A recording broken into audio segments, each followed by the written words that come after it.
Stay Tuned is part of the IWEP Podcast Network. It was the great poet laureate Jeffrey F. Goldblum that said, life, finds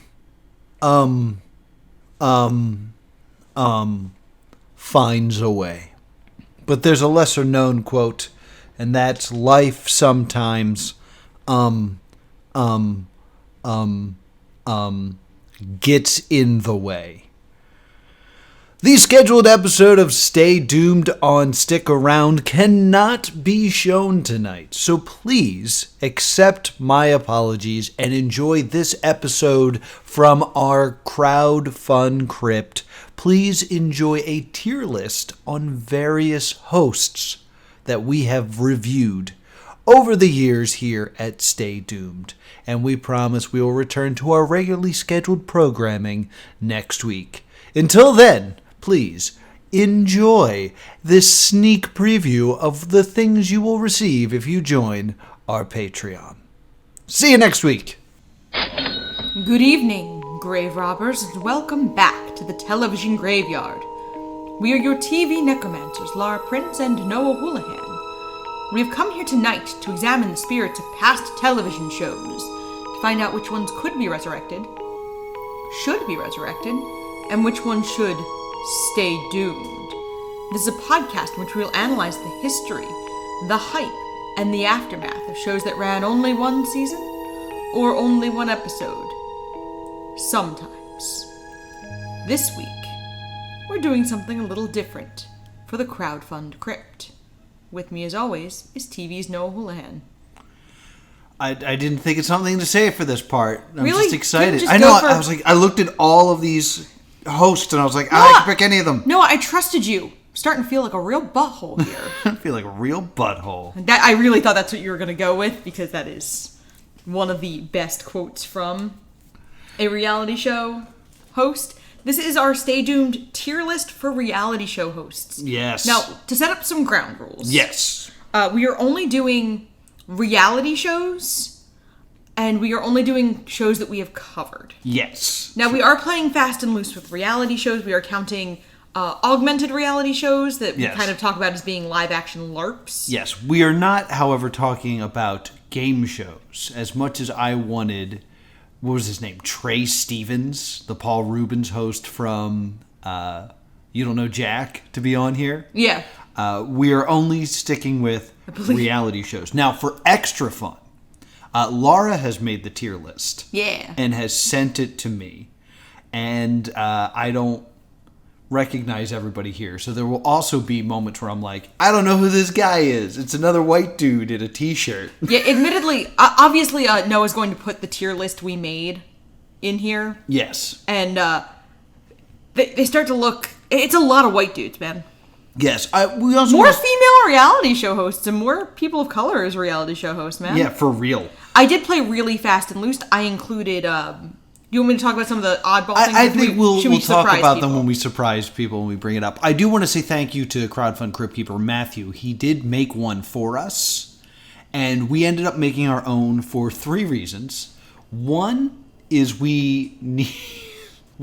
there was a few people we wanted to add, so we couldn't edit his, so we wanted to add a few things.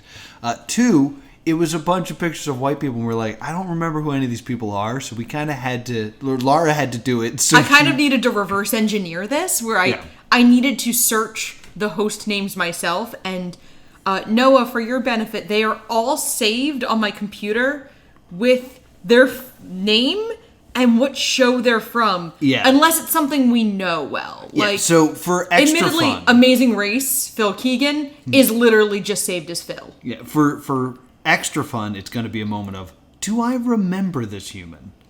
Which leads us to our tier list. Which leads us to the tier list, because we wanted to make our own tiers. Laura has made the tiers. Would you like to tell us what our tier lists are? Yeah. Here's the elite tier. These are the GOATs. You know, these are the great hosts of doomed reality TV. Mm-hmm. Amazing. These are people who do not hit that legendary status, but you can't say a bad word about them. Yeah. They are great at what they do. They're just not the best at what they do. Serviceable. You're fine. You're doing a good job. Good job for you. Who? This will be answered pretty quickly when Noah doesn't know who someone is. Right. Please stop, which means you're bad. Means you're bad and we don't like you. And finally, Luke Tipple. Luke Tipple is the bottom tier. I like that we just have an established rivalry with Luke Tipple. Oh, yeah. Are you going to say on mic what you told me about Shark Week? Oh, yes. We found out that there's a show on Shark Week called Shark Rumble, which I'm guessing... I knew it and I still did a spit take. I'm guessing will not run another season. So, like, it's something we're watching closely. And it is, I believe, a show... they're trying to trick you that it's going to be people fighting sharks, but I think it's sharks fighting sharks to find the best shark. And it is hosted by WWE wrestler Drew McIntyre and Luke Tipple. It is a Discovery Channel. It's a Discovery Plus exclusive, which is kind of enough reason for me to consider putting my money into Discovery Plus. Yes. The top video is Drew McIntyre in a wetsuit facing the sharks. We'll throw it as a possible bonus episode. We'll throw it in there, and then if I'm ever going to be accused of ballot stuffing, it's going to be that one. Yeah. So let's go ahead and get to this tier list. So I'm looking at the tier list now, and the first person we have here, I recognize, but I don't know his name. He's the host of USA Superstar. Superstar USA. This is USA. Brian McFadden. Brian McFadden, yes. Now, here's the thing. I know Brian McFadden from something else, and I can't think of what it is. But I remember when I first watched Superstar USA being like, oh, it's Brian McFadden. And being, like, excited to see him. Yeah, he is an MTV VJ. Okay. And he's been on a number of other things. He was the host of Beauty and the Geek, which is probably what That's what I know him from. He was the host of Beauty and the Geek with Megan from Megan Wants to Be a Millionaire. Was he... Oh, I thought he was paired with her, but he's the host. No, he was the host. Yes, he is the host of Beauty and the Geek. He's also been on some other things. He was the host of Cupid on CBS. Oh, Cupid is another show we need to do. Yeah, I can't help but notice it does not have multiple years listed next to it the way some of these other shows do. Yeah, Cupid's a show we've been looking for a while. I've always wanted to do Cupid because it's terrible. We will have to add that to the list. So, Brian McFadden. Brian McFadden. Now, I think Brian McFadden belongs in the serviceable category because I think his entire job was to be a rip-off Ryan Seacrest. Yeah. And he does that very well. I do believe my notes refer to him as knockoff Ryan Seacrest. Yeah, that's the point, is he's trying to reflect Ryan Seacrest, and I think he does that. All right, so we can put him in serviceable. Yeah, because the main reason I don't want to give him amazing is because of how... Because what he's doing is bad. What he's doing is bad, and it's all being built up to the moment where he says, we lied to you, and the big reveal. And when the reveal happens, he kind of wusses out on it. He's like... We lied to you when we said you were a great singer. But we didn't lie to you about how much this audience loves you right now. Like, you kind of like, you wussed out of the moment, so you're out. So I'm going to put him in serviceable. So the order we're in is kind of a strange modified alphabetical order, but not quite. Okay. Because I uploaded these onto my computer. Gotcha. And I had to save them under names we would know. So the next one we have here is Creo the Dreamer from The Quest. I could tell that was from The Quest. I forgot his name. Creo the Dreamer. I sadly did not need to look that up. Creo the Dreamer, I want to put also in serviceable behind Brian McFadden. Okay, I would put him ahead of Brian McFadden, personally. I feel like he is completely overshadowed in this. Yeah, because we didn't put the three... The Fates? Is that what they were? We didn't put the Fates. Because they weren't hosts. No, they were kind of more in a judge capacity. So we didn't include them. Although, like, Florence Kasumba is, like, living her best life now. So, great for her. True. But we're in agreement that it's serviceable, right? I really like Creo, and I'd love to give him amazing, but I'm looking ahead, and I can't give him amazing with some of the other faces that we're going to see here. All right, we'll put him at the top of serviceable. Yeah, I want to put him ahead of Brian McFadden, though. All right, we'll put him ahead of Brian McFadden. Creo. All right. This is a very interesting one that's up next. Yes, this is Dennis Leary from Contest Searchlight. Yes, Dennis Leary. And I noticed you didn't include the other host of Contest Searchlight. Who was the other host? I want to say his name is Lenny. Yeah, I forgot about Lenny. He's the other guy from The Job. He's like a bigger dude with like white hair and stuff like that. And the bit was they couldn't get somebody else to do it. Right. They wanted Jon Stewart to do it. Right. And they ended up with this guy. I love Dennis Leary. I really do. He is one of my favorites. Project Searchlight.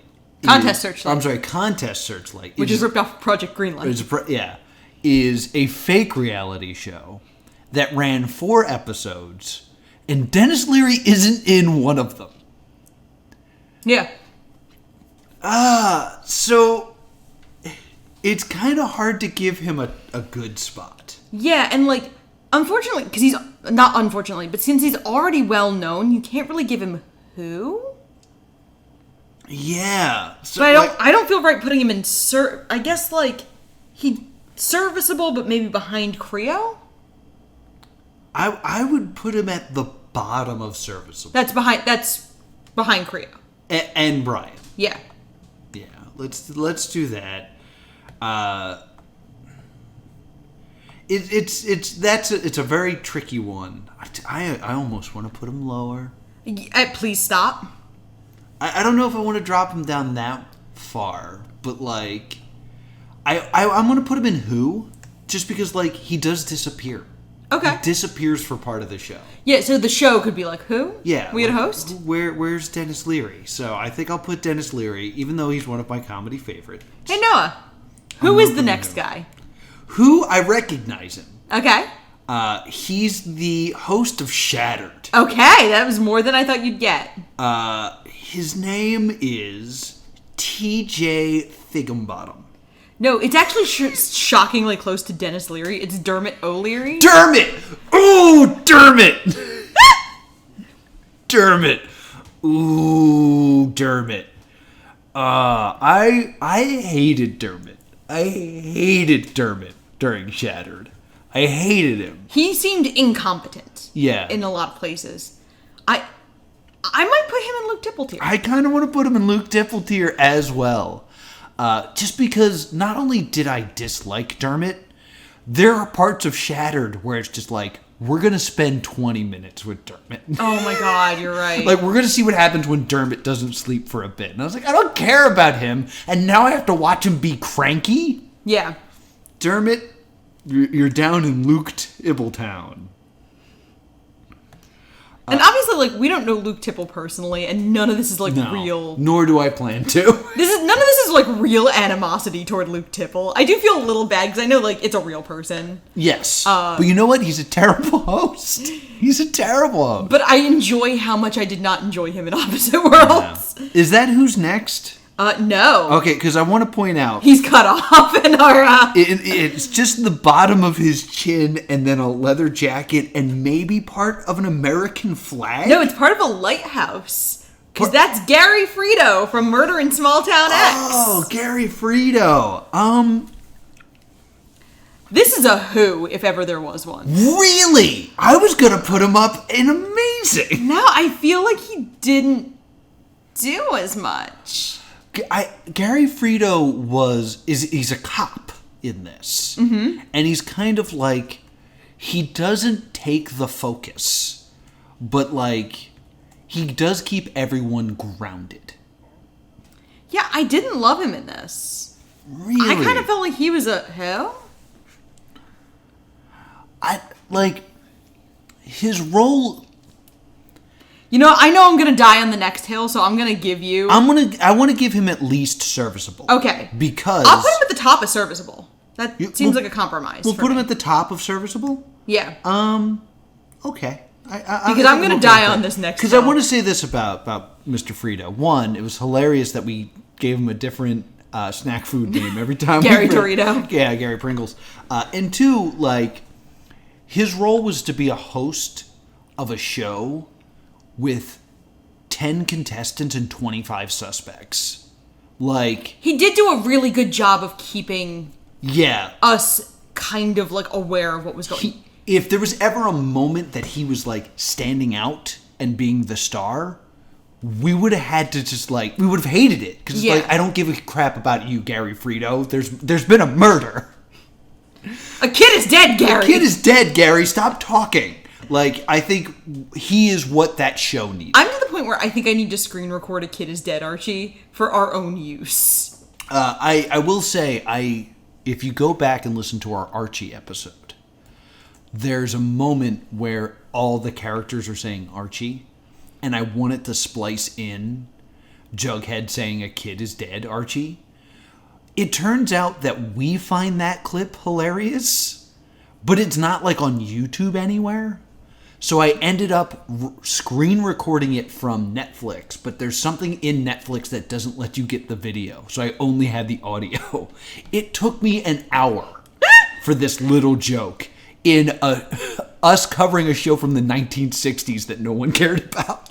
Oh, but like, because I used to blog about Riverdale. I did like a live blog about it. Right. And to me, A Kid is Dead, Archie was the funniest thing. I still think it's hilarious. And it's just a shame that no one shares that. Like, I thought it was a meme, and it's not. It's just a thing we say in the house. Yeah, because like, I think you came home one night when I was watching, because I binged all of Riverdale in like one fell swoop. Yeah. And you came in like right when he was yelling, "A kid is dead, Archie." It is dead, Archie. All right, we're gonna disagree on this next one. Oh, you're torn between amazing and elite tier for Mr. J.D. Roth of Mula Beach, my personal hero, the hometown boy from Cherry Hill, New Jersey? I am torn between who and please stop. No way! That's why I let you have serviceable for Gary Frito, because I knew I was going to die on this next hill. All right, I will move Gary Frito down. And we will get J.D. Roth. Can we make a new tier for J.D. Roth? No! Above elite tier, please. No! Okay. Listen.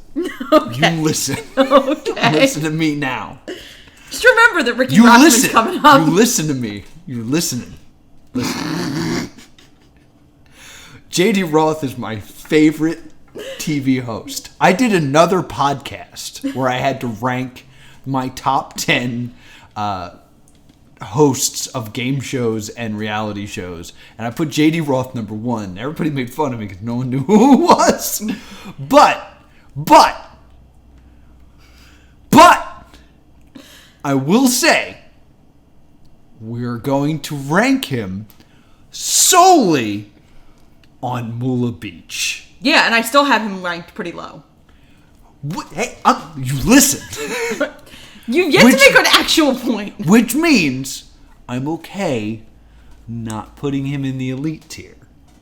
Because in Mula Beach, he's just a mean uncle. Yeah. That stirs the shit. That's why I have him in Please Stop, because he's like exploiting children.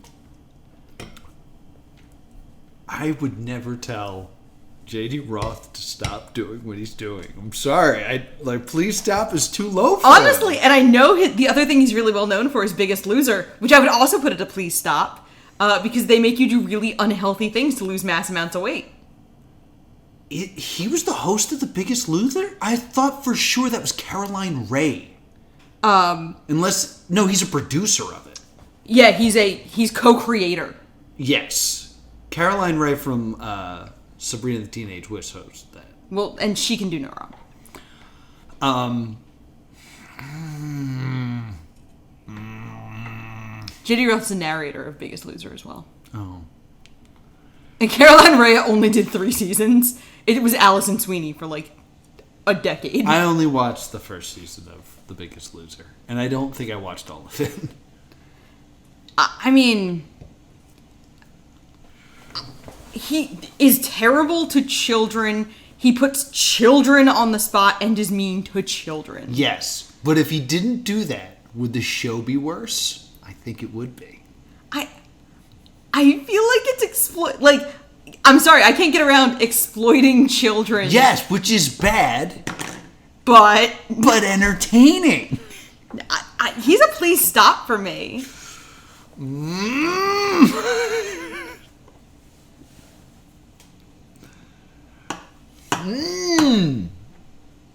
All right, JD.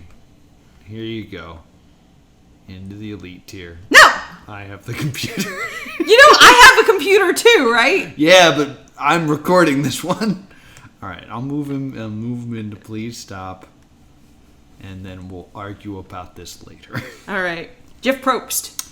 He's elite. Elite tier. I think he's an elite tier. And, I want to, point this out. We're talking specifically about the greatest moment in television history. We are not ranking him up based on Survivor. We are not ranking him based on Celebrity Jeopardy right now. It is just the greatest moment in television history. We could also fairly put in that one clip from Survivor we aired in the Jack and Jill episode. Yes, exactly. But I will say this. Considering the first quote I thought of was, starting to feel like a real butthole here. Yeah. He has this perfect balance in that show of knowing his own gravitas. Yeah. And being able to balance that really well with how stupid the situation was. When he showed up on that show, it was immediately like, oh my God, it's Jeff Probst. Yes. And on top of that, he was my favorite part of that show. And the show was really good. It's not like he saved the show. The show would still be good without him. Yeah. But the fact that he's hosting it just makes it so much better. Yeah, no, no argument from me. He's an elite tier. Yeah, I think he's our first elite tier. We still have nobody in amazing. Yeah, but I can see some people coming up that I could make some arguments for amazing. So up next, I see a man with a guitar. That is John Mayer from John Mayer Has a TV Show. Oh, John Mayer Has a TV Show. Ooh. Yeah, I got weird with it for fun. I would call that a reality show for sure. Yeah. So I'm gonna have a weird argument with this one. Okay. I think John Mayer Has a TV Show was great. I loved the concept. I thought he was incredible in it. But if you listen back to our review, what I pitch for how that show could continue is that they replace John Mayer every week, and it's somebody else has a TV show. And I think if they did that, and we watched that season, we would be sitting here being like, oh, John Mayer was the best out of all of these. Yeah. But I don't think we would be sitting here being like, it should have just been John Mayer the whole time had we watched that show. So I think he is a perfect amazing. I was actually going to argue for amazing. Yeah. Because he commits really well to it. He has a really good time. I was actually going to pitch amazing before. I don't know what you thought I was going to go for it. I didn't know what you were going to go for at all. I was going to go for amazing. I just had a very clear idea of why I wanted him in amazing. And I want to point this out. When I stream on Twitch, sometimes I play an old episode of Stay Doomed before I go live. This is the only episode I ever played that people were like, this show sounds really good. The only time someone interacted with the pre-show to my Twitch was when I played our Stay Tuned episode on John Mayer Has a TV Show. So yeah, John Mayer was amazing. I really enjoyed him in that show. Yeah. It was a fun little bit. Our next person, he could be from a couple of them. He's a bald man in a suit. I don't believe it is Giles. He is not Giles. Is that the host of I Want to Marry Harry? That is Kingsley from I Want to Marry Harry. Kingsley. What are you thinking? I am between a who and a please stop. Really? Yeah. I don't remember him being particularly bad. I mean, I could go who on this one where you're like, who are you?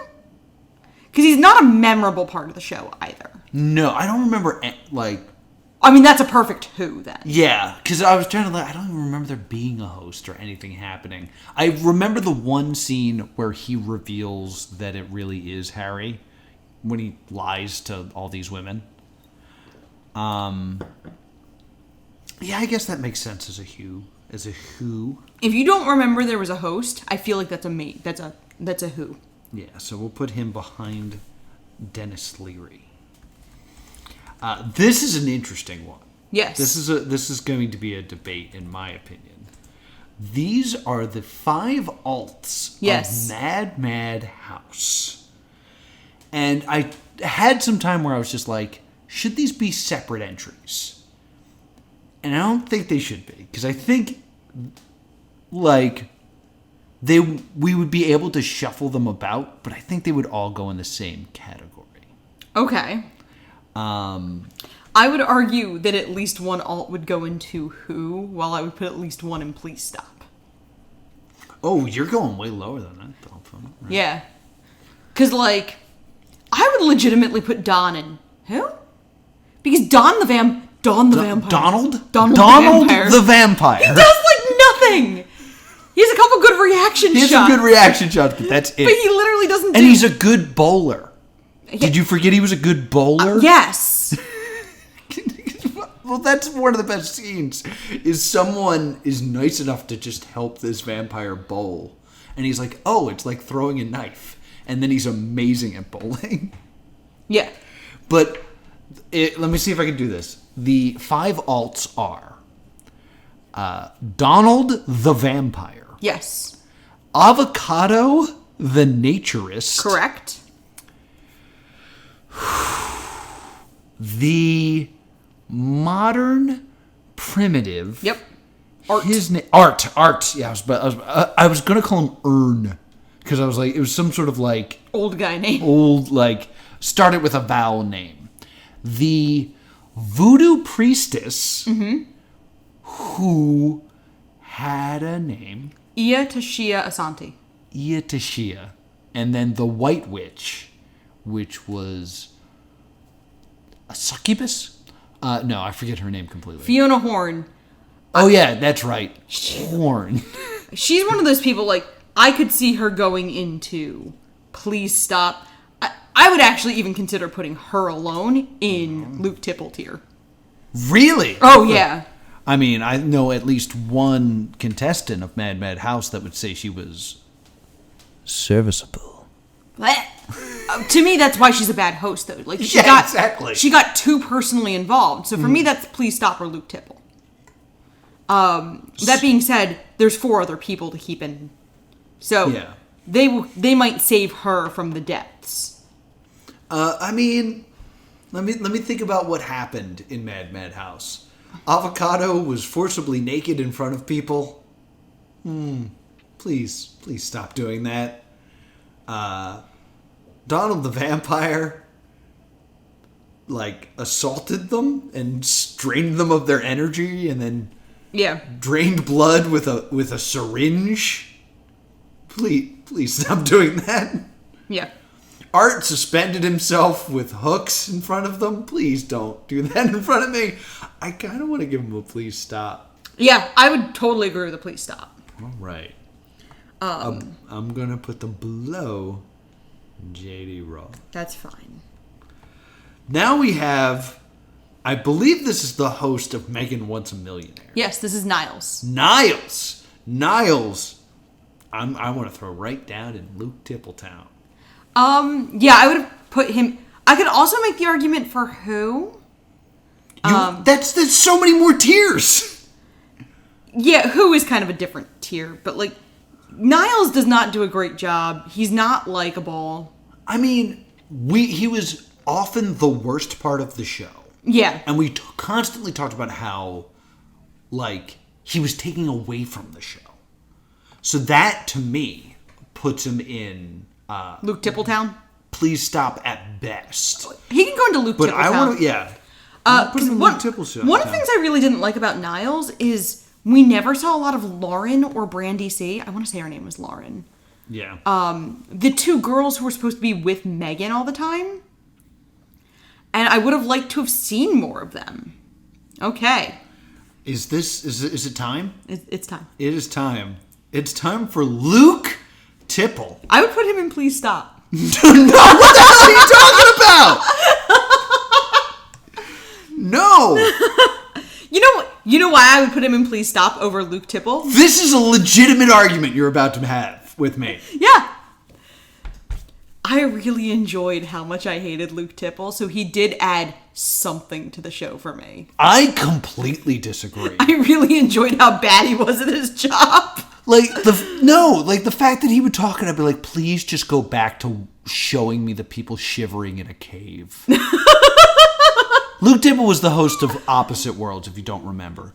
And it's one of those things where a lot of the time he was live. And because, the one thing that always sticks out in my mind that Luke Tipple says is, Frank, you're going to have to go after her. When the challenge was tag, and Frank was it, and he had to chase a lady. I understand he's on live television and he needs to fill time and he doesn't know what's going to happen, so he has to do his best. I do that all the time. All the time I'm handed a microphone and we don't know what to do right now. Can you stall for 10 minutes? I do that all the time. And I've never just stood there and went, it's going to be crazy. No! Have something to add. Add stakes. Tell me a story. It's a reality show. All right, but I'm going to put him at the top of Luke Tipple because he's the Luke Tipplest Luke Tipple. He gets to be at the top of his own bad category. Let him have that. We'll come back to it later. All right. Back to it later. I'm very grumpy. Next we got Phil. Phil is a I didn't put Luke. Oh, I gotta adjust Luke Tipple. Oh, Dermot is refusing to give up his spot. All right. I don't like how close Luke Tipple. Now Luke Tipple is directly under JD Roth. Whose fault is that? Yours. He'd be up hanging out with Jeff Probst if I had what I wanted, or John Mayer at least. This picture of our next contestant is very far away. Yeah. It is a man in a suede jacket. Man. How dare you? That is Phil Keegan. Oh, it's so small. It's so small I couldn't tell that was Phil Keegan. Phil Keegan. I'm in amazing town with him. I was going to say he's either below Jeff Probst in Elite or above John Mayer in Amazing. I don't think it's... I want to put him in Amazing. Okay. I would put him ahead of John Mayer. And I'll put him there. I will say that I don't think Phil has the opportunity with that job to reach the Elite team. I mean, just knowing what he has to do to get to work on a given, Oh, yeah. What he's doing is impressive. To not straight up kill a contestant. Mm-hmm.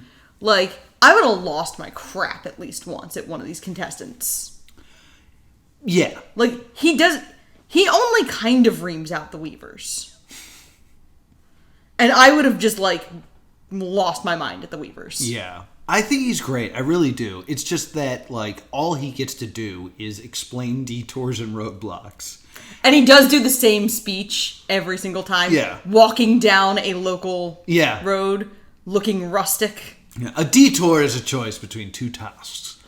I just, he doesn't get the chance to shine as much. Mm-hmm. So I will put him in the top of Amazing. Okay.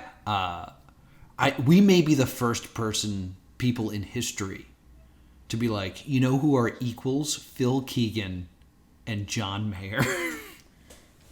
So next... It's a brand new sentence. Oh boy, here we go. The host of Daisy of Love, it's Ricky Rackman. Yeah. So, do you want me to drive the boat on this one? Yeah, go ahead. I would put him at serviceable or who? This surprises me. Because he does not successfully... With Rock of Love, you have Big John. And Big John is supposed to be running the asylum, essentially. Yeah. Ricky Rackman does not run the asylum well. No. The show... I'm rewatching Daisy of Love on my own time for fun. Mm-hmm. Kind of as just background. And he has at least one scene where he just begs Daisy to get rid of London. Yeah. Because I'm on, like, episode 4 right now, and Daisy's like, no! And I was like, oh my god, you have no control over the show whatsoever. Ricky Rackman had to spend every day talking to Daisy. And he didn't cause harm to himself or any other people. That's amazing. I mean, I will put him higher if you're willing to. I want to put him at, like, Ricky Rackman's role as host is less the, like, what's the word I want here? He's less the, like, ringmaster, what's it, of ceremony. The MC. What's the, of ceremony? Master. He's less the master of ceremonies. The MC. And he's more of the audience surrogate of kind of being like, hi, I'm Logic. Yeah. I'm just going to pop in real quick and be like, hey, you're being really stupid here. And then Daisy goes, well, London. And then Ricky Rackman looks at the camera and goes, I know, guys, right? Yeah. And Ricky Rackman, like, yells at the other dudes.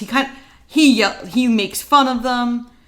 He gets to do a different skill set than Big John does on Rock of Love. Because I just rewatched all of Rock of Love. Yes. And including the memorable scene where Big John has to get Kelsey drunk crying on a speed bump. Yeah. So it is a different set of skills. But I think I could make the argument for amazing. I want to put him in amazing. All right, where? I'll put him behind John Mayer. Because if John Mayer ever found out that I put Ricky Rackman ahead of him in anything, John Mayer would hunt me down and kill me. All right, this next one we're gonna have a discussion. Oh, is this Asgard? It's Ansgar. Ansgard. I love Ansgar. I love Ansgard too. Ansgar is literally why Creo is so low, because you kind of made the argument that Creo gets upstaged a lot. Yeah, completely upstaged by Asgard. And like... You keep calling Ansgar. Ansgar. Yeah, you keep saying Asgard like where Loki is from. Oh, Ansgar. I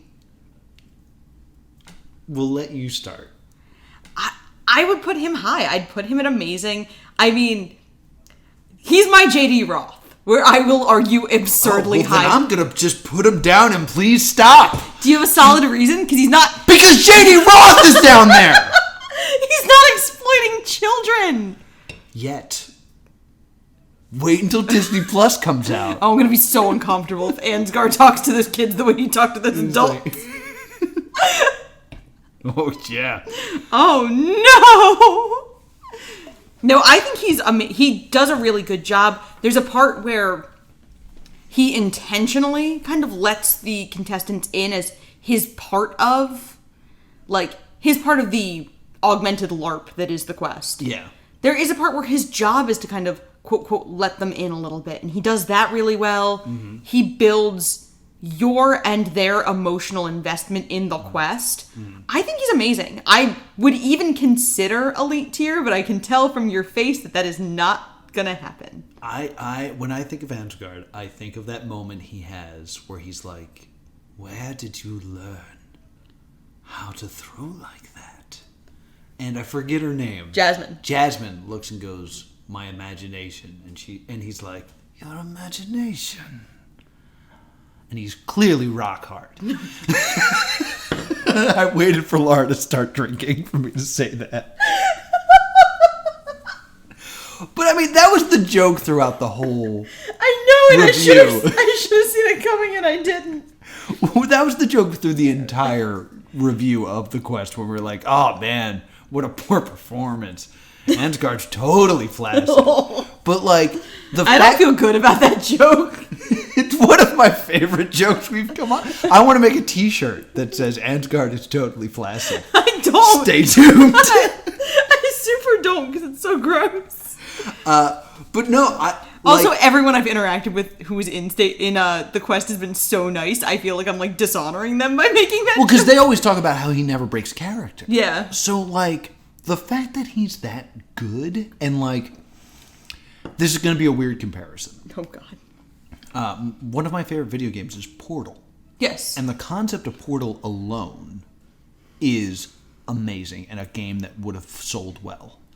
But adding Gladys and the character of Gladys and the comedy of Gladys God. puts it into a more elite tier. Absolutely. You could have had the quest without Ansgard, and it would have been a fine show.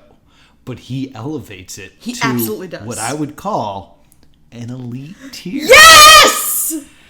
I will concede he's below Jeff Probst. Yeah? Because I'm happy to get him on the elite tier.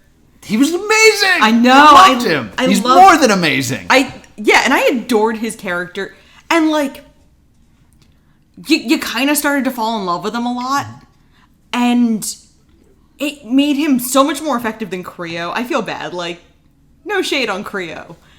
But he felt less important than literally everyone else. Yes. And he fell by the wayside a lot. He was serviceable. He needed to be there. He needed to guide, the questers, the paladins. But he didn't really need to do much. All right, next. Andy Dick from The Assistant. This is hard. This is also our friend who sent us a message for episode 100 of this show. Or 101? 101. 101, because Yeah. 100 was the Was Firefly. What do you think?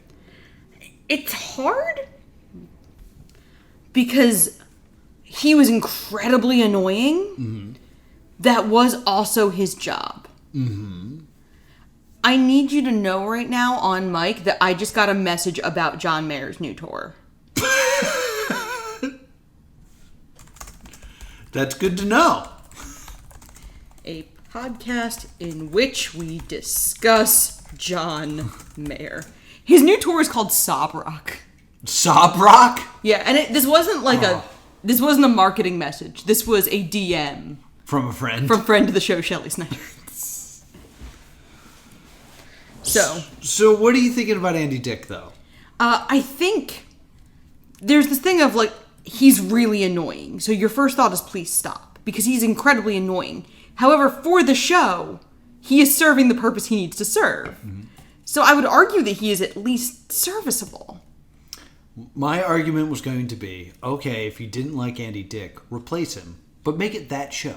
Like, you have to make it the assistant and not the apprentice, where like the person that you are getting a chance to work for kind of sucks. Yeah. It's, what, 1998? I think it's 2005. Oh, 2005? Oh, wait. It's 2005. Find me someone whose job it is to be that guy who sucks. Oh, yeah. More than Andy Dick. I can't think of anybody. And my thought kind of is, if he's the absolute best there's for no that way he's job, here. No. What could he have done to make himself better? Not been on that show. You're kind of holding it against him that the show is not your favorite. I think it's one of those things of, like, he's really good at being annoying, but I can't put him with, like, Jeff Probst and Ansgar. Okay. One little thing, though. We are judging him based off of not who he is as a person, but as his hosting duties. So, his work as host of The Assistant only, and a single episode of I'm with Busey when it's I'm with Dick. I just can't do it. Like, I don't think he's... he's really good at being annoying, yes. Okay. But I just can't, like, get there with him being... So amazing. So he's amazing. Amazing is fair, fine. Okay. Put him here and amazing. Look how amazing he is. He also has one of the better pictures. Yeah. This next one. Really, really unsure where I fall on this one. So I'm going to have to pass it off to you immediately. Because I kind of could make an argument for any tier on this list. And that's the operator from The Phone. I cannot physically make an elite tier argument for... I don't think I could go Luke Tipple or elite, but I could totally entertain the other four. He is really good looking, so that's just The accent, that's a point in his favor. You think he's really good looking? Yeah. I think he looks like Mac from Always Sunny with a mustache. Mac usually has a mustache. Well, he's got like scruff. Yeah, no, I do find the operator attractive, and the accent helps him a lot. However... Can we split him up with his accent? I mean, the accent is elite tier. Exactly. Over Jeff Probst. Boy. But we kind of complained that there was no overarching thing. And, like, the operator's whole job is to stay so detached. And at one point, he doesn't. Like, there are points where he's really inconsistent with the, like, you'll disappoint me, or I'm proud of you. And, like, is he supposed to be detached, or is he not supposed to be detached? Yeah. Like, it doesn't feel... I honestly think the best moment in the phone is there's one shot where the teams rush by him. Yeah. And he turns and looks at the camera and then just walks away. And they don't realize that they just ran by the operator. That I think about all the time. Like, and I wasn't the biggest fan of the phone. But, like, that moment was where it's just like, oh, they just ran by the operator is so interesting that... I could put him up to serviceable, but I don't... Let me ask you this question. Okay. And then I will back off. Was he the best part of the phone? No. No? You don't think he was? No, there was a cat fight. That's true. There was a cat fight. All right, he's serviceable. Put him there. All right. I'll put him there. All right, next, who we got here? This is our man Giles. Yeah, this is Giles from Whodunit. I love Giles. I love Giles, too. So he's definitely up there for me. There's one moment, one thing he does that I hate. Really? There's one thing he does I think actually, like, really screws the show. Can I guess? Sure. Is it when he mentions that the killer never got a scared card? Yeah, when he says, like, Chris has never been scared. And to me, I'm like, you just undermined. Well, he looks at Chris and goes, "You've never been scared." Interesting. Which I think as a host is a great thing to put a light on. I mean, he was not told to do it. That was an ad-lib. Mm-hmm. And if they hated it, they could have cut it out. That's true. I think it undermined the show because I think at this point, Chris was such a good detective that to me, she actually was flying above the radar. Yeah. Like, she was so good at solving cases, she almost felt above reproach. Mm-hmm.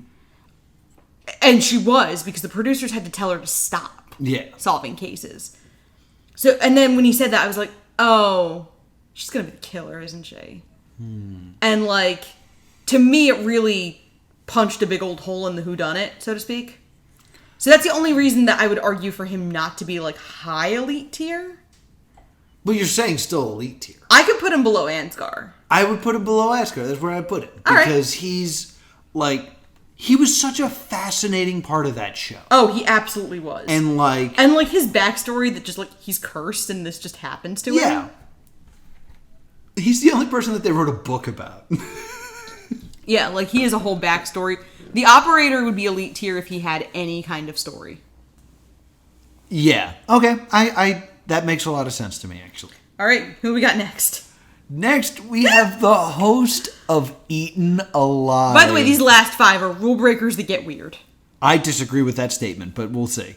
So, yeah, it's the host of Eaten Alive. I forget his name. Paul Rizzoli. Paul Rizzoli. Almost every one of these breaks at least one rule of the show.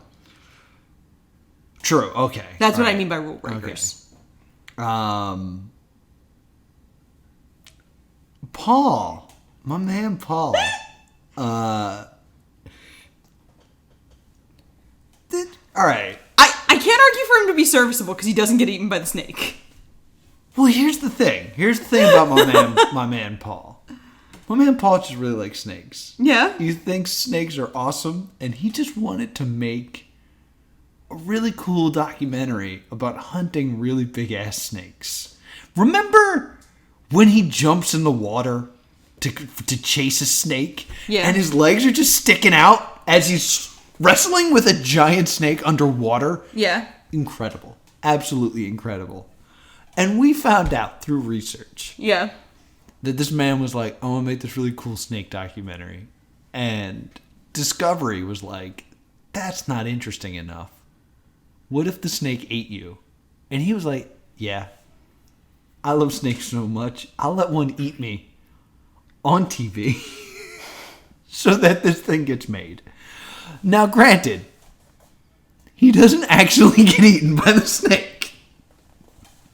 But to be like, yeah, I'll let a snake eat me because I love snakes so that much. I think that's at least amazing. Remember how cool Paul was? I know it's disappointing that we didn't watch a man get digested. I understand your disappointment. But man, I'm not putting him above Ricky Rackman. I'll put him at the bottom of amazing. Fair. I'll put him at the bottom of amazing. But brother was like, I love snakes. I'll let one eat me. All right, fine. Only because I got my way real hard with Ansgar. Wait. Are we still doing phrasing? Real hard? Oh my I feel God. really bad about this.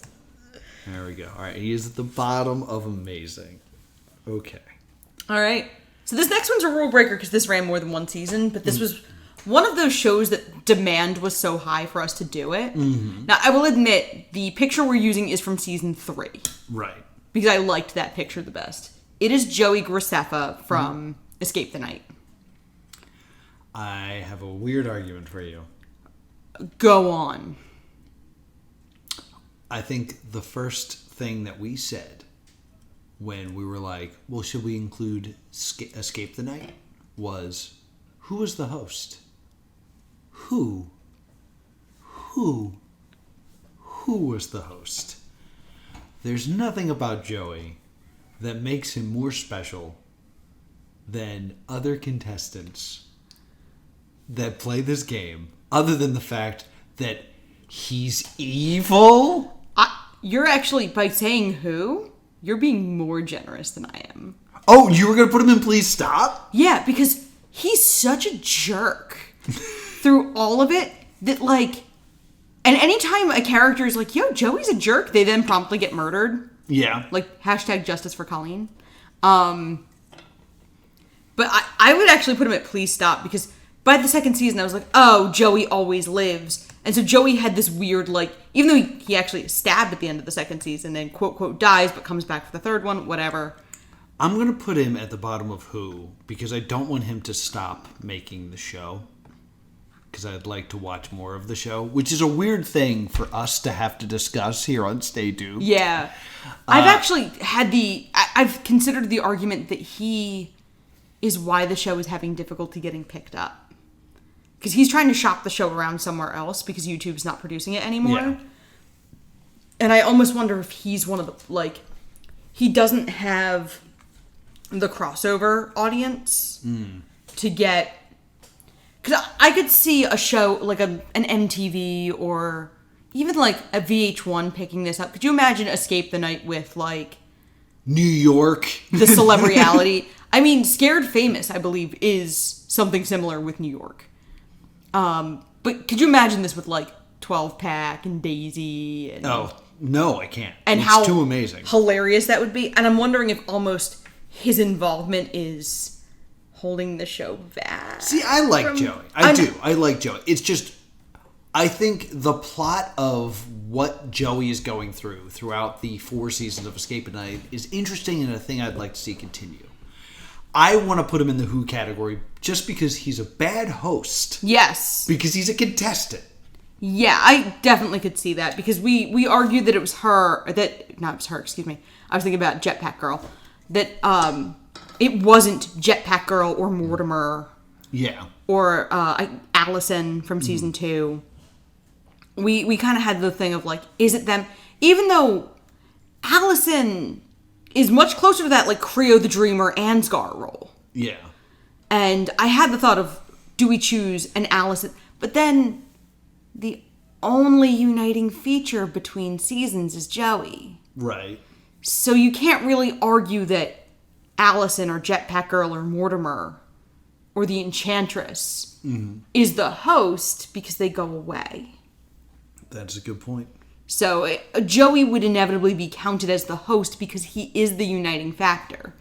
It would be like if instead of Creo or Ansgar, it was Paladin Jim, who just kind of kept hanging out. Yeah, exactly. All right, next. Next is Geraldo Rivera. From the Al Capone special. I did do the specials, I did do some of the YouTubes, and some of the other rule breakers like Escape the Night. What are you thinking about Geraldo? He's got to be at Please Stop or Luke Tipple. Yeah, I'm thinking... He doesn't even commit to the musical number. At the end, that he promised that if he found nothing, he would... Yeah, I would put him at, like, absolute bottom of Luke Tipple, honestly. Absolute bottom? All right, I'll put him there for now. Everyone else at least kind of committed to their bit. In a way he doesn't. He's low. And then on the other end of the spectrum... We have Counselor Bobby. No, there's still one there. Oh, I think they're in opposite order on mine. Okay. Sorry, there were two left. Okay, I have Counselor Bobby next. Yeah. Counselor Bobby is... He's elite. He's committed. He's elite. He's my favorite thing. Yeah, I'm trying to figure out where an elite tier he goes. I mean, like... I almost could consider him... Top? Over Jeff. I was going to say over Jeff Probst. I would put him over Jeff Probst. He is the best part of a really, really good show. I did consider putting Bruce the Handyman on here as a joke. Here comes the trapper. Here comes the trapper. I wouldn't call him a host. That's why. This is why we wanted to do this way, though, because we did want to have, like, a couple... fun ones. Although Ansgar I put on there kind of as a joke, but he's elite tier. I mean, I talked about how badly I wish I had Counselor Bobby's job. Oh, yeah. As doofy camp counselor. So bad that I actually did it yesterday. You manifested. I did a show for Camp Leapfrog yesterday where I dressed up as a doofy camp counselor. And what's fun is you dressed up as a doofy counselor, but in a completely different way than Bobby. Different way. Because I can't do what Bobby does. Yeah, you looked more like Ugg from Camp Anawana. But Counselor Bobby, like... He's a fantastic balance of funny. He's creepy when he needs to be. Mm-hmm. He's friendly when he needs to be. Yeah. He does... I mean, he's scary at times. He's genuinely unnerving in certain points. But he's never too scary for the room. Yeah. Because one of my favorite parts, it's kind of the opposite of the, the killer's never been cursed. Yeah. Is the, I hope you die and are somehow also the killer. Yeah, you made fun of my mommy. Which happens to a different camper in that episode. Yeah, someone else is the killer. Like, the thing he says can't happen, does, and, in a way that doesn't feel like he broadcasted it. It kind of more feels like, the thing he said happened. Yeah. Oh, he is. Every moment Counselor Bobby is on screen is great. Yeah, he is just very funny. He is the only person on this list that we're like, let's go search out more stuff he did. And we found his roast battle. And loved it. Yeah, yeah. He is genuinely elite tier. He's a rule breaker because he's coming back in the fall. Thank God. He's incredible. And, legitimately, I know we're going to watch Killer Camp Season 2 on purpose. Yes. I think we might review it. Yeah, I think that's going to be mini-sodes. Mini-sodes on the channel. Get excited. Because I know we're going to watch it. We're going to watch it and we're going to want to talk about it. All right, now finally. And now finally, the grand finale of this. From Game Lab... It's Matt Pat. I'd like to put him really high.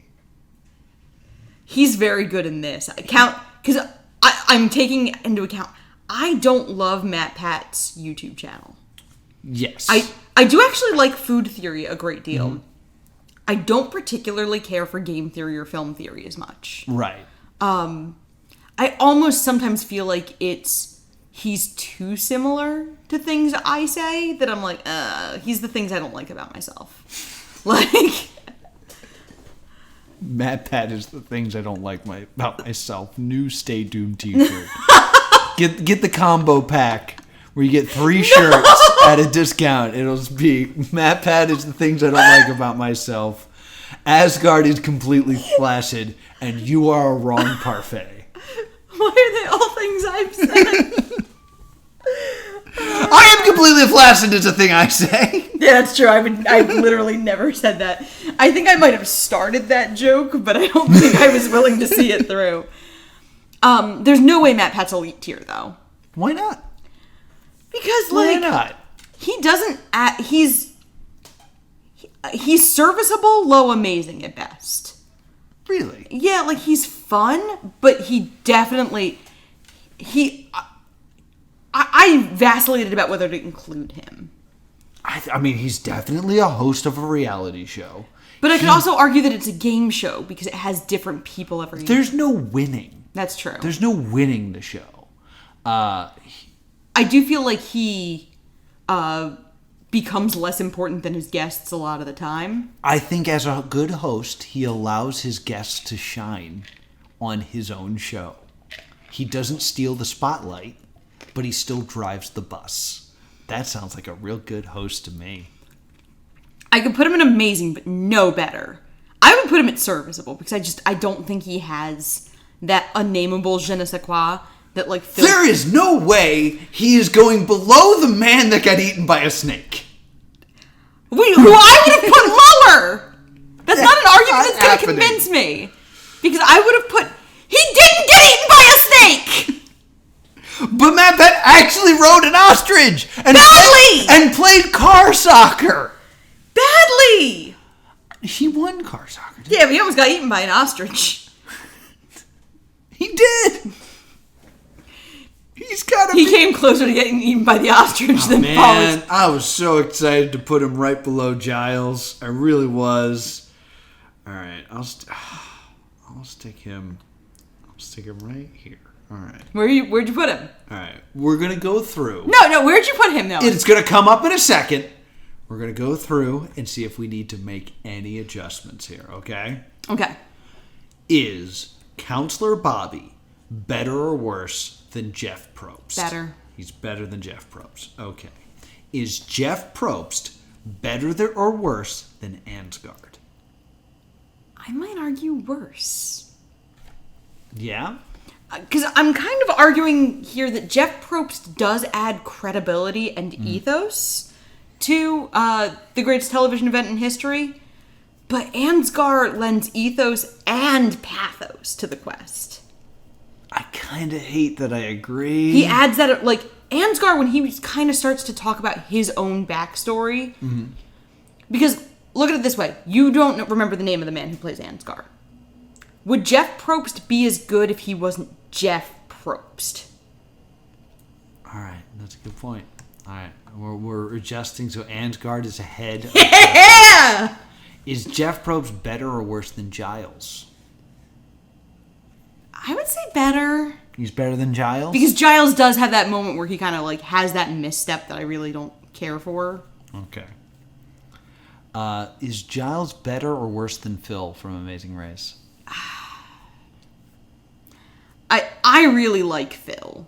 Yeah. But I think Giles does better.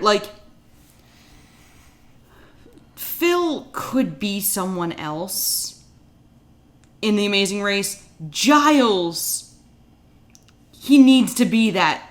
He's got that good balance. I love the picture I chose for him where it's the luau. Yeah. I think Giles is better than Phil. Yeah, he does that thing where he kind of breaks down and has fun. Is Phil better or worse than Matt Pat? You put Matt Pat that high? All right. So you think Phil is better than Matt? Yes! Pat? Okay. Is Matt Pat better or worse than Andy Dick? In the show. How did Andy Dick get that high? I had Andy Dick way lower. He's an amazing! Yeah, but I had John Mayer and Ricky Rackman between them. Well, we're getting there. So is Matt Pat better or worse than Andy Dick? If I had to spend 15 minutes with either of them, I'd pick Matt Pat. So Matt Pat is better than Andy Dick. Yeah. No, you know what? I could think of other YouTubers who could have done Game Lab. We made the Really? we made the argument that there was no one else who could have done the assistant. So no. Well, who could have done Game Lab? Game Lab, you could have had like Markiplier do Game Lab. Markiplier is so well known for his outsized reactions that you might have funnier reactions of him splatting against the stuff for parkour. No. I don't know if I could see him doing this. Like, maybe Vsauce. Okay. Or Vine Sauce, which is the gaming one. All right. We'll move Andy Dick ahead of Matt Pat. Is Andy Dick better or worse than Phil? Phil is better than Andy Dick. Okay, fine. We're good then. Is Matt Pat better than or worse than John Mayer?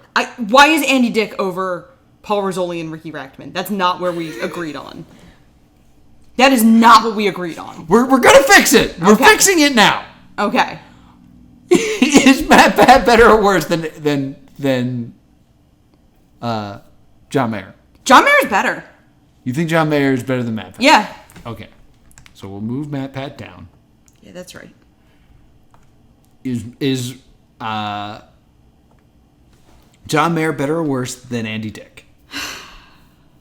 No, he's not as good as Andy Dick. I don't think he's as good as Andy Dick. I don't. I'm very reluctant here. Is Matt Pat better than Ricky Rachtman? No. See, here's the thing about this. No, because Ricky Rachtman adds that logos to the show and adds logic. Matt Pat put the science into this! Yeah, but his science is stupid. No, it's not! It's science! His science is more stupid than bringing back London for Daisy? No, because Ricky Rachtman didn't want to bring back London. The producers made him. Is that true? Yes! That's not what happened on the show. We're judging by the show, and he's just like, I have a surprise for you. Look, it's London. No, Matt Pat... Ricky Rachtman says, I'm bringing back London so that Daisy can see that he is not the man she wants. And it blows up in his face. Matt Pat almost gets eaten by an ostrich. So? He rode an ostrich. That's what happens. You all almost got eaten by an ostrich. All you did was see one at the zoo, and you were like, ostrich!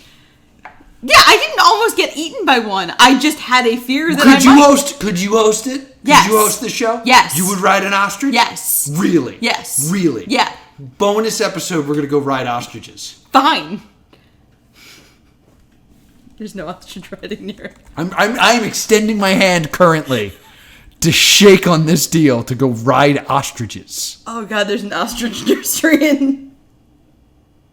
The hand... Riding ostriches is coming. It's happening. And then when she refuses, I'm going to come back and move Matt Pat ahead of Ricky Rachtman. But for now, I will move Matt Pat down. This is what I do for you, Ricky Rachtman. I will ride an ostrich for you. Is Ricky Rachtman better than John Mayer? Nah. Okay. Is Matt Pat better than Paul, who got eaten alive? Who Yes. didn't get eaten alive? Okay. Because I'm going to be honest, Matt Pat and Paul would not have made amazing for me. But you made you know what? No, you made a better argument for Paul than Matt Pat. I would put Paul above Matt Pat. You're going to put Paul ahead of Matt Pat? Because Paul committed to the science, and Paul's got that... Yeah, no, Paul also committed to the science, and also... No.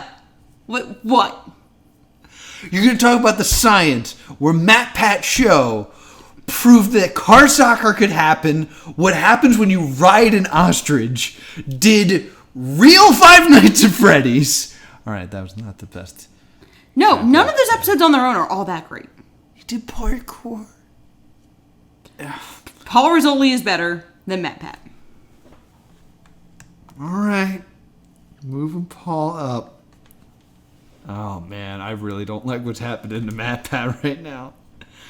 He's still in a higher tier than I would have put him in. Is Matt Pat better or worse than Frito?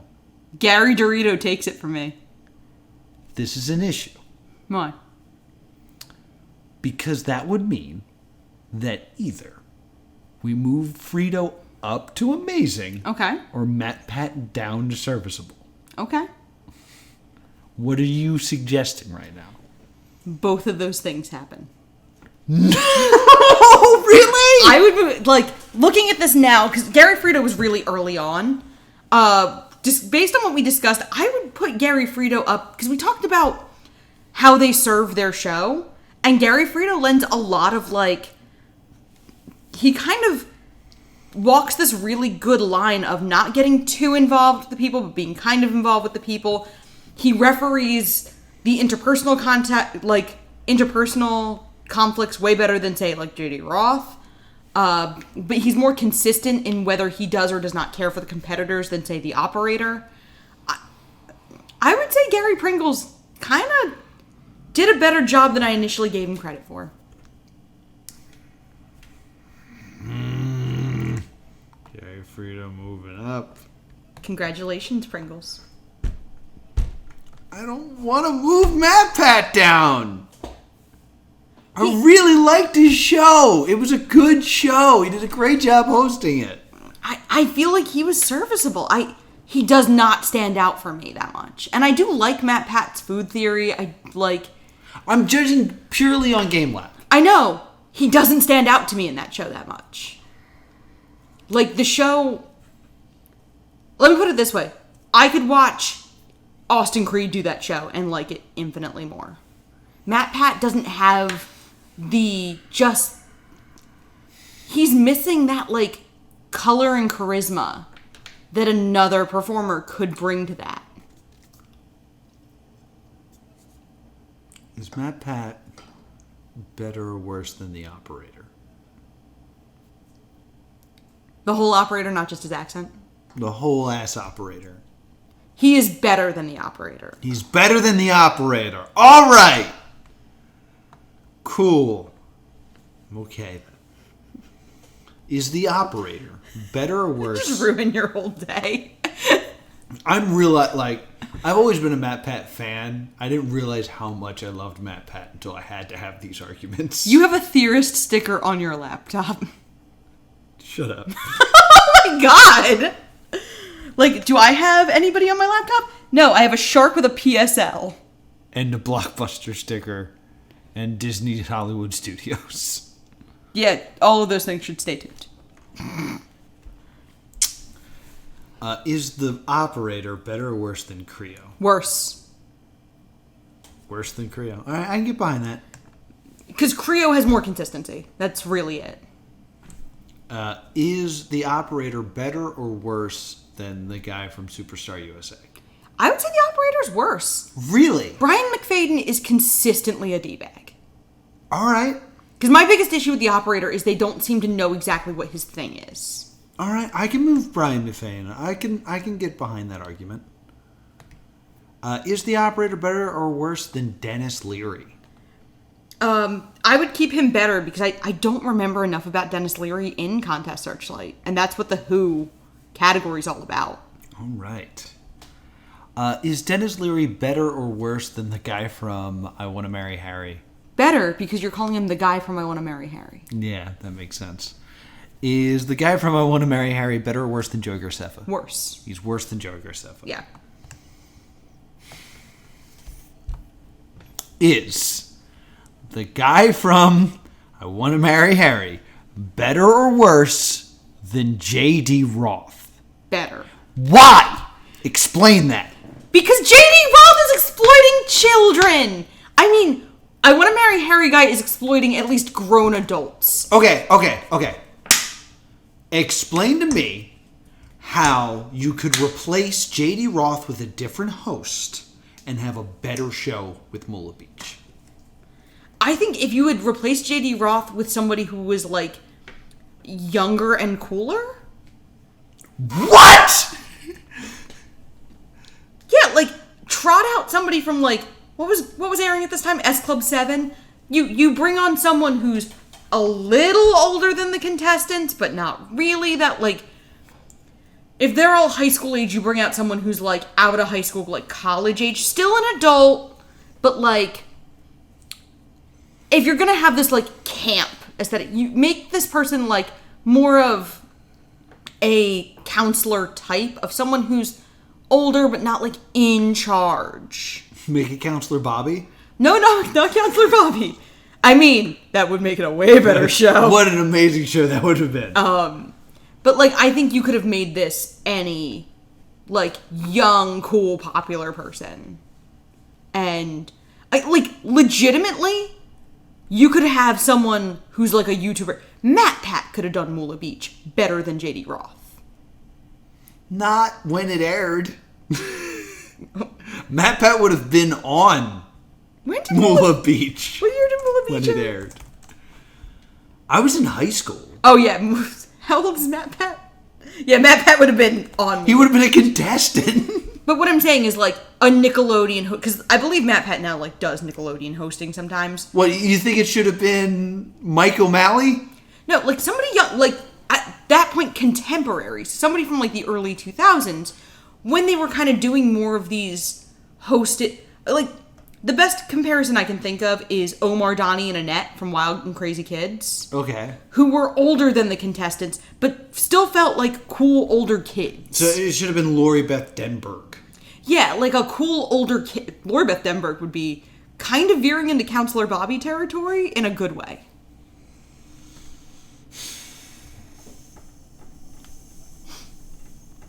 Like, yeah, you could have put an All That alum. This could have been a really fun vehicle for, like, Keenan and or Kel. All right. But is J.D. Roth better or worse than the 5 alts? He's better. Okay.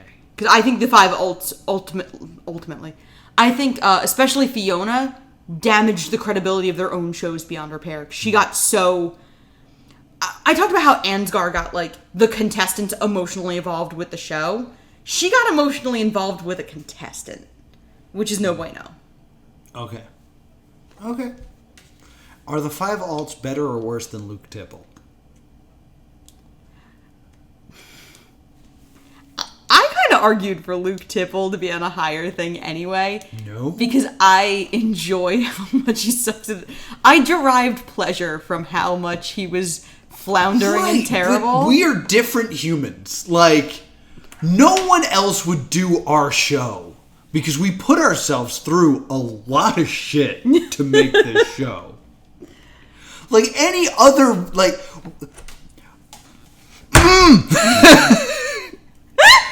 You're not going to tell me that, like, oh, we're doing a show and you have a choice for a host. You can either have Donald the Vampire or Luke Tipple, and you're going to be like, oh, Luke Tipple. I mean, Discovery Channel could have picked... Don the Vampire for Shark Rumble. Who'd they go with? Luke Tipple. If Donald the Vampire was hosting Shark Rumble with Drew McIntyre, we would be watching it right now. And you know that to be true. Yeah, it's true. We would pay $5 a month. I will give, because, you know, I would say Art and Avocado in particular, they did do a lot to try to elevate their show as best they could. Fiona does drag them all down.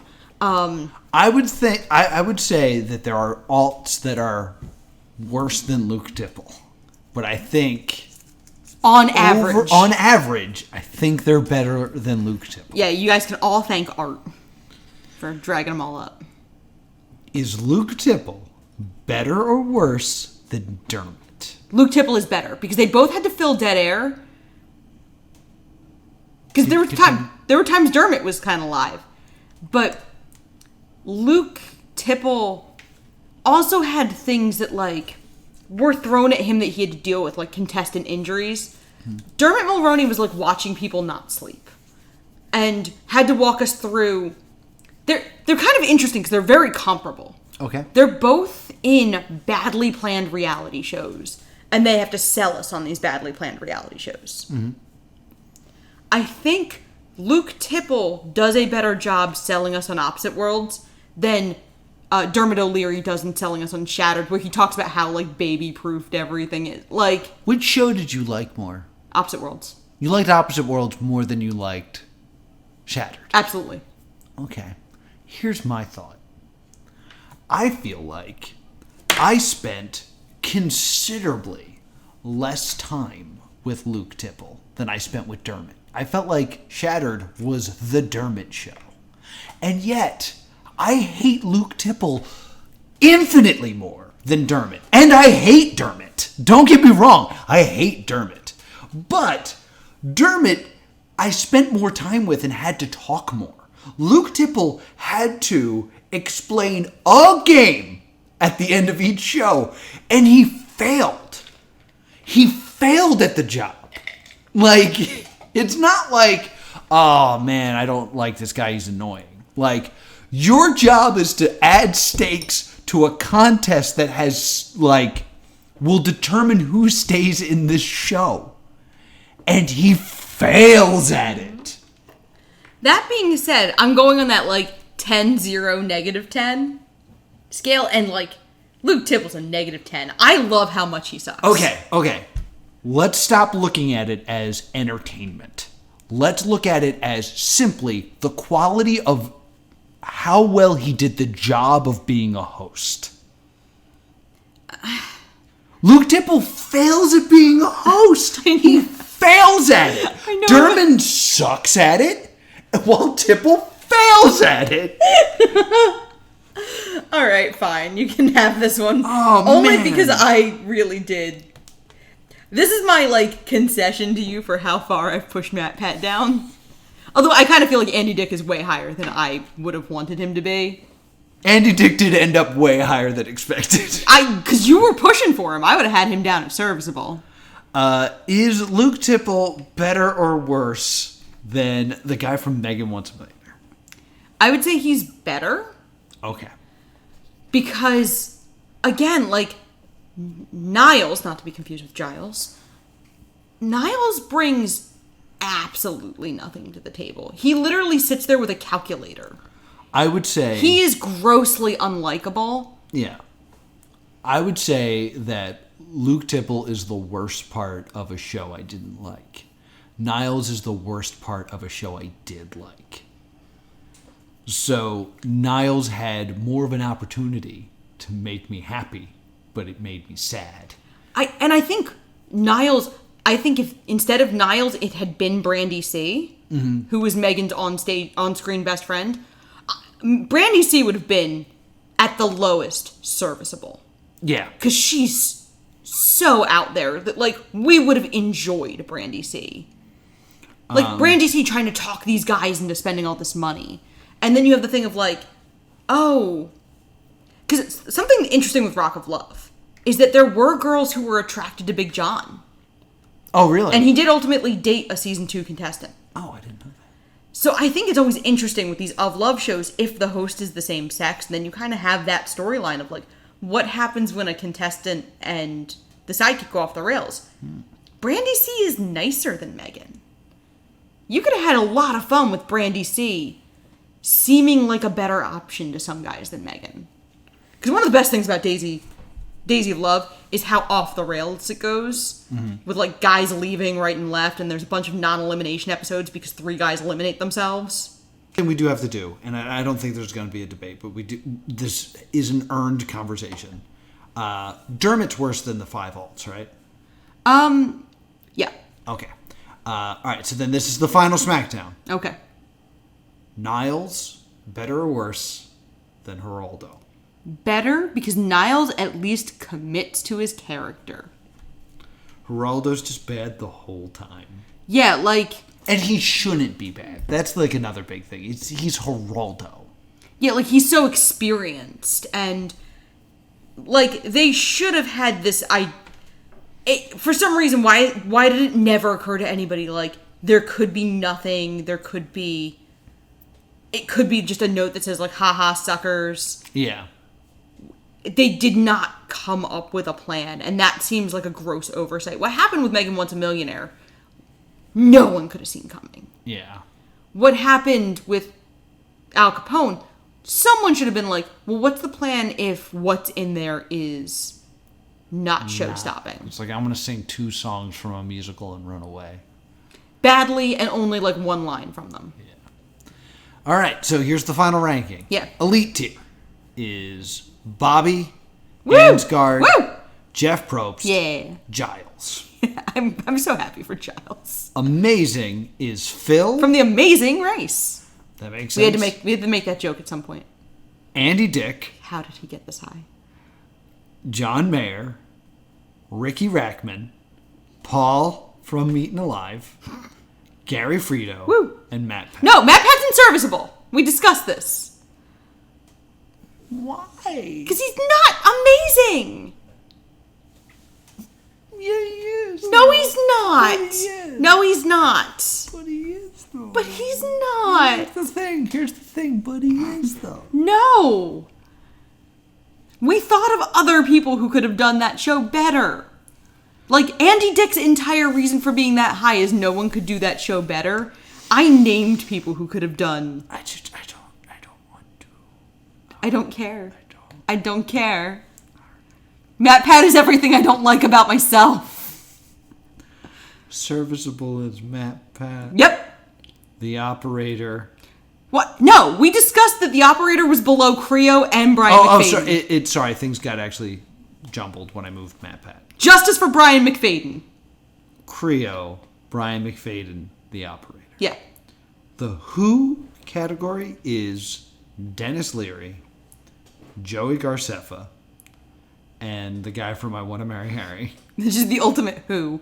As I've told you his name is Kingsley every time. Please stop. Is JD Roth! And the 5 alts. The Mad House. Hey, JD Roth is exactly 2 spaces below Matt Pat now.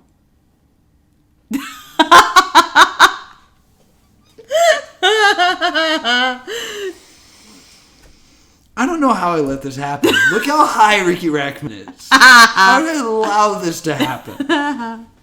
I make really good arguments. And finally, Luke Tippletier. Luke Tippletier is Dermot. Dermot O'Leary. Not to be confused with Dennis O'Leary. Wait, no. Dermot O'Leary, Dennis Leary. Luke Tipple. Luke Tipple. Niles from Megan Once a Millionaire. And Geraldo Rivera is our worst host. Yeah, I stand by that. From Al Capone's vault.